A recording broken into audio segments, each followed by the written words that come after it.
I was home alone for the first time in a long time. My wife had gone out of town to visit her parents, and I was supposed to be enjoying my freedom. But there was a problem, a big, hairy, smelly problem that got progressively worse the longer I tried to ignore it. In fact, we didn't even use it. It was the one spot in the house where we kept a light bulb.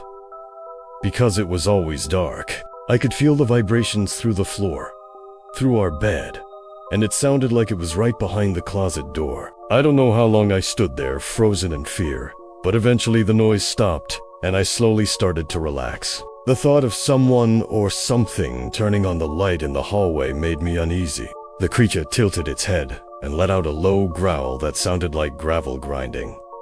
This was no ordinary creature. This was something evil, something that had been hiding in the vents, feeding on our fear. I stumbled back, knocking over the dresser, and the creature took another step forward. I didn't want to see what was behind me.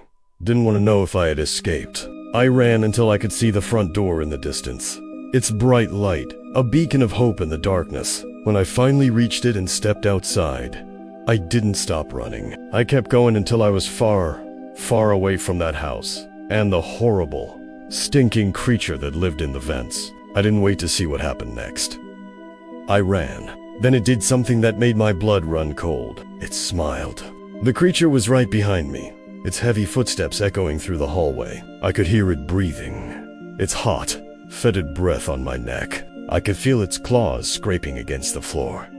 As it moved closer and closer, all I know is that when the light hit my face, I was met with the sight of the most disgusting, horrifying creature I have ever seen. It was coming from the vents. It started as soon as she drove away. At first, it was just a low rumble, but it quickly grew into a cacophony of what sounded like screams in the night. I tried to ignore it, tried to tell myself it was just some pipes or the wind, but it was getting louder, and I was starting to get scared. That's when I noticed the light in the hallway outside our bedroom had turned on. Now, we never left that light on. This time it was close, right outside our bedroom, but then I heard it again. Its eyes were huge and yellow and filled with blood vessels. They stared directly at me and seemed to bore into my soul. The stench hit me then, the smell of rotting flesh and decay. And I knew in that moment that whatever this thing was, it hadn't bathed in a long time. Then the doorknob started to turn. I don't remember if I screamed, or if I just stood there and stared as the door slowly opened. "Who are you?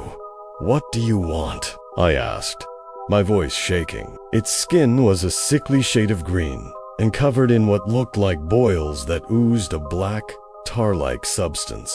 It took a step toward me, and I finally found my voice. And in that moment, I knew I was in grave danger. I ran as fast as I could, adrenaline pumping through my veins, my heart pounding in my chest. And then, just as suddenly as it had started, it stopped. I didn't dare look back.